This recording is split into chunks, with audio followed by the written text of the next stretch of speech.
स्वागत है आपका आपके अपने YouTube चैनल ओम क्लासेस पुंडरी में। और अब हम करने जा रहे हैं कक्षा 9वीं का एक्सरसाइज 4.3 के जो कुछ क्वेश्चन बचे थे वो और 4.4 प्रश्नावली। तो चलिए 4.3 का जो क्वेश्चन नंबर 8 है वो हमें दिया है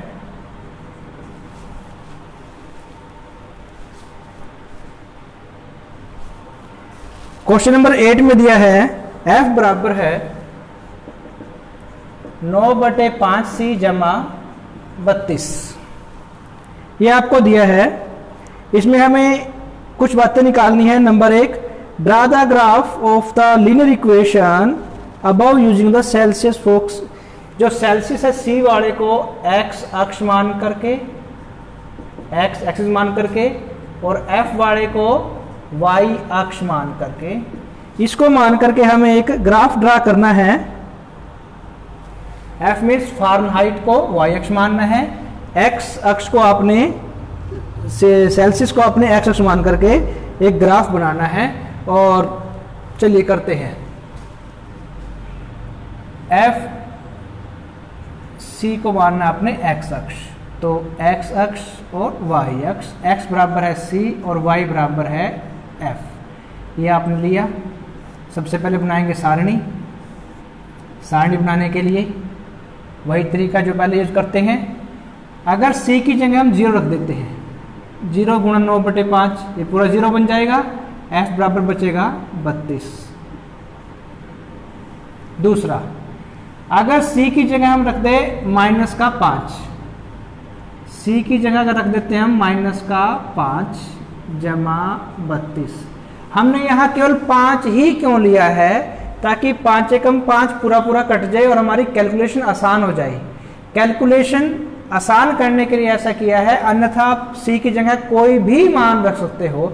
कोई भी 2 मान रख करके f पे कोई भी 2 मान आएंगे और उनसे हम ग्राफ खींच देंगे। अब 5 एकम 5 -1, -1 गुणा 9 -9 जमा 32। निशान अलग अलग घट जाएंगे। 32 में से 9 गया, -23, यानी f का मान -23 आ जाता है जब आपने -5 यहाँ रखा है। तो 2 आपके पास हो गए। 2 बिंदु आने के बाद हम ग्राफ ड्रा कर सकते हैं। ये है आपका x अक्ष, x डैश, और ये y अक्ष, नीचे y डैश, जहाँ दोनों काटेंगे मूल बिंदु 0 0। अब ये गया कहाँ तक है? 32 और -23 तक y में। तो इसको हम खींचते हैं। 5 5 का मान लेते हैं। 5 10 15 20 25 30 35 40। ये प्लस के हो गए, प्लस का 40 तक।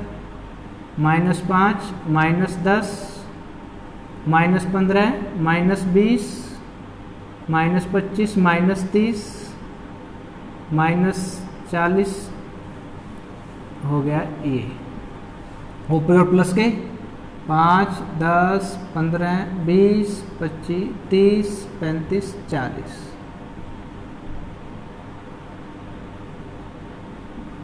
नीचे -10, 5 10, माइनस का 10, माइनस का 20, माइनस का 30, माइनस का 40। x0 y का 32, x का 0 y का 32। 30 और 35 के बीच में यहाँ पे बिंदु आएगा 32। जब आप ग्राफ पे देखोगे, ग्राफ में हरे रंग की लाइन होगी, वहां पर इसे 5 भागों में बटा हुआ ये मिलेगा। हम ग्राफ की भी इसकी आपके पास भेजेंगे वीडियो। x का 0 और y का 32, इसे आपने अंकित कर दिया। x का -5, y का -3, x का -5 और y का -23। नीचे की ओर है 20 और 25 के बीच में ये 1 2 3 4 5 भाग में बांट लिया, तो 23 होगा यहाँ पर। इसके सामने जब आप जाते हो और x का -5, ये बिंदु दोनों का कटेगा। x का -5 और y का -23। इन दोनों बिंदुओं को स्केल यानी फूटे की सहायता से मिलाएंगे। फूटे से मिलाने पर आपको एक सीधी रेखा प्राप्त होगी। इस प्रकार से एक सीधी रेखा आपको प्राप्त होगी। इन दोनों बिंदुओं को मिलाएंगे हम।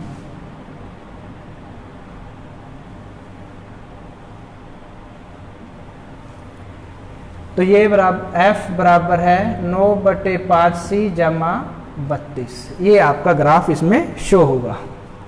पहला भाग था इसका जो ग्राफ दिखाना था। दूसरा भाग है इसका, ये था पहला भाग। दूसरा भाग, if the temperature is 30 degree Celsius, यानी अगर C बराबर है 30 डिग्री सेल्सियस टेम्परेचर है तो F का मान निकालो। रखो F के अंदर जो C की जगह पर 30 रख दो, यहाँ रख दिया हमने 30 जमा 32, 5 के 30, कागो भागो योग जो पहले बताया था आपको। पहले का को दूर करेंगे, फिर गुणा करेंगे, फिर भाग करेंगे, फिर योग और फिर घटा। अब यहाँ पर पहले गुणा का निशान है, इसको करेंगे पहले। 5 के 30, 6 में 54 जमा 32, ये आएगा 4 और 2 6, 5 और 3 8, 86 डिग्री फ़ारेनहाइट। ये दूसरा भाग इसका हो जाता है। तीसरा भाग क्या है? टेम्परेचर यदि 95 डिग्री फ़ारेनहाइट हो, F अगर 95 डिग्री फ़ारेनहाइट है तो C का मान ज्ञात करना है। निकालते हैं C का मान। रखिए इसके अंदर F की जगह पर हम रख लिया 95 और 9/5C जमा 32। 95 आपके पास है, 32 इस तरह के माइनस हो जाएगा, बराबर है 9/5C। 5 में से 2 गया 3, 9 में से 3 गया 6। हमें निकालना है C का मान। 5 ऊपर जाएगा और 9 नीचे, 9 7 63, 7 पंजे 35 डिग्री सेल्सियस। ये आ गया आपका C का मान। तो ये था आपका थर्ड पार्ट। फोर्थ पार्ट देखते हैं अभी। फोर्थ पार्ट में है टेम्परेचर 0 डिग्री सेल्सियस है, F क्या होगा? और यदि F 0 है, इसने कहा अगर C बराबर है 0 डिग्री सेल्सियस है तो F का मान निकाल लो। और यदि F बराबर 0 डिग्री है फ़ारेनहाइट तो C का मान निकाल लो। रखते हैं पहले C का मान 0 रखते हैं। F बराबर 9/5, C का मान 0 जमा 32। अब 0 गुणा कुछ भी करेंगे तो वो सारी वैल्यूज क्या है 0 बन जाएगी। यहाँ बचा अकेला 32 डिग्री फ़ारेनहाइट। अब इसमें F का मान 0 रखते हैं। 0 बराबर है 9/5C जमा 32, बराबर से इधर आके माइनस का 32 हो जाएगा। 9/5C, C का मान निकालना है -32। 5 ऊपर गया, 9 नीचे गया, तो 5 दूनी 10 की 0, हासिल 1, 5 से 15 और 1 16 बटे 9। 9 से भाग करेंगे। C का मान 9 एकम 9, 9 दूनी 18, ज़्यादा हो जाएगा। 9 एकम 9, बचे कितने आपके पास 6 और 1 7, 9 7 63, बचेगा फिर 7 0, 9 से 63। तो इस प्रकार से ही आप इसको 8 लिख लेंगे, क्योंकि आखिरी वाला अंक जब आखिरी अंक 5 से बड़ा होता है वो काट करके हम आगे जोड़ते हैं। यानी ये वैल्यू ऐसे तो आपकी 1.77777 ये है। अगर आप आखिरी वाला अंक ये 7 काटोगे और ये 5 से बड़ा है तो आगे एक जुड़ जाएगा, क्योंकि ये 5 से बड़ा है 7, तो यहाँ से ये कट जाएगा और ये आगे एक जुड़ जाएगा, ये 8 बन जाएगा। इसे हम 17.78 लिख सकते हैं। उसके बाद पांचवा भाग आपका है कि दोनों मान F और C के मान बराबर कब होंगे। रखते हैं माना F और C दोनों का मान x है, तो निकालते हैं। F में भी x रख लिया और 9/5C की जगह भी x रख लिया। ये आपको निकालना है। पूरे समीकरण को 5 से गुणा कर लो ताकि नीचे वाला 5 खत्म हो जाए। 5 से गुणा करने पर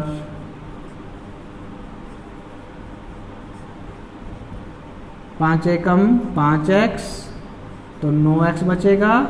5 दूनी 10, क्योंकि 5 से 5 कट जाएगा ना, 5 दूनी 10, हासिल 1, 5 से 15 और 1 16 है। इधर आके माइनस का 160, 9x है, 5x इधर आके माइनस का, 9 में से 5 गया 4x, माइनस 160, 4 के पहाड़े से भाग करेंगे, 4 एकम 4 और चौक चौक 16, यानी x का मान जब -40 है तब f और c का मान बराबर होगा।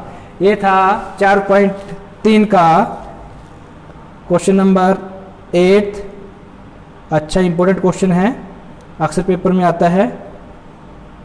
अभी हम करते हैं 4.4।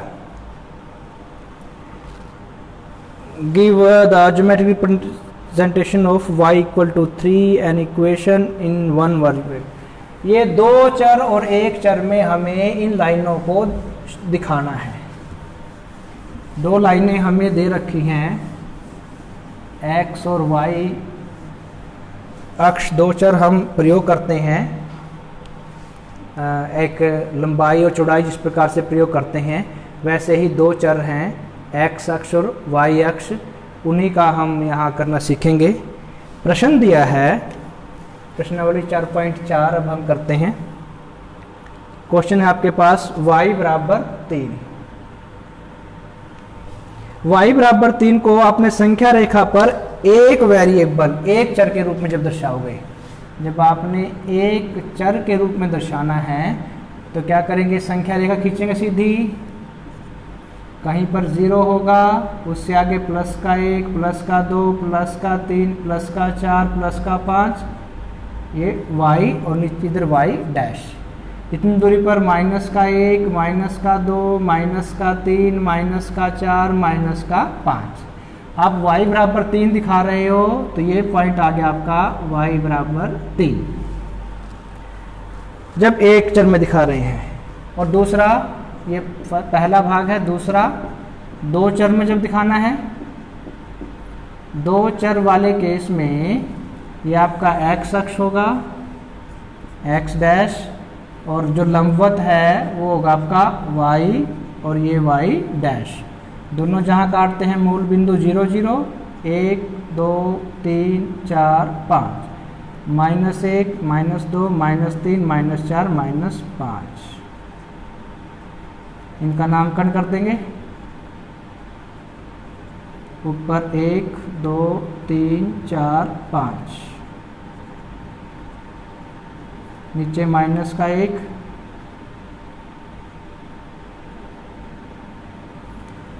अब देखिए y बराबर 3 कहाँ पर है, y बराबर है 3 यहाँ पर है, तो इस रेखा को इस प्रकार से हम खींचेंगे जो कि x अक्ष के समांतर आएगी, y बराबर है 3।